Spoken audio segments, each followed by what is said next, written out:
దేశ రాజధాని ఢిల్లీలో భారీగా డ్రగ్స్ బయటపడడం కలకలం రేపుతోంది. దాదాపు 500 కిలోలకు పైగా కోకైన్ని ఢిల్లీ పోలీసులు సీజ్ చేశారు. వీటి విలువ 2000 కోట్లు ఉంటుందని అంచనా. సౌత్ ఢిల్లీలో సోదాలు జరిపిన పోలీసులు ఈ భారీ డ్రగ్ ర్యాకెట్ని ఛేదించారు. ఈ వ్యవహారంతో సంబంధం ఉన్న 4గురిని అరెస్ట్ చేశారు. ఈ భారీ కోకైన్ తరలింపు వెనుక అంతర్జాతీయ డ్రగ్స్ స్మగ్లింగ్ సిండికేట్ హస్తం ఉందని అనుమానిస్తున్నారు. ఇటీవల ఢిల్లీలోని తిలక్ నగర్ ప్రాంతంలో 400 గ్రాముల హెరాయిన్, 160 గ్రాముల కోకైన్ని స్వాధీనం చేసుకున్న పోలీసులు 2 ఆఫ్ఘన్ పౌరుల్ని అరెస్ట్ చేసిన తర్వాత ఈ భారీ మాదక ద్రవ్యాల రాకెట్ని ఛేదించడం గమనార్హం.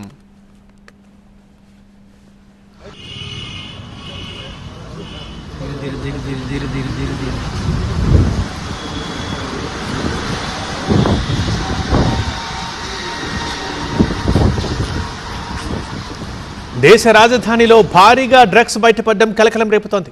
దాదాపు 500 కిలోలకు పైగా కోకైన్ని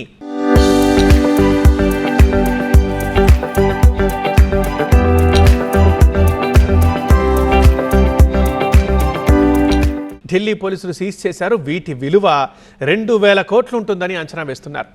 సౌత్ ఢిల్లీలో సోదాలు జరిపారు పోలీసులు. ఈ భారీ డ్రగ్ ర్యాకెట్ని ఛేదించారు. ఇక వ్యవహారంతో సంబంధం ఉన్న 4గురిని అరెస్ట్ చేశారు.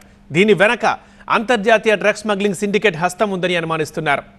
ఇటీవల ఢిల్లీలోని తిలక్ నగర్ ప్రాంతంలో 400 గ్రాముల హెరాయిన్, 160 గ్రాముల కొకైన్ స్వాధీనం చేసుకున్న పోలీసులు 2 ఆఫ్ఘన్ పౌరుల్ని అరెస్ట్ చేసిన తర్వాత మళ్ళీ ఇప్పుడు ఈ మాదక ద్రవ్యాల రాకెట్ని ఛేదించడం గమనార్హం.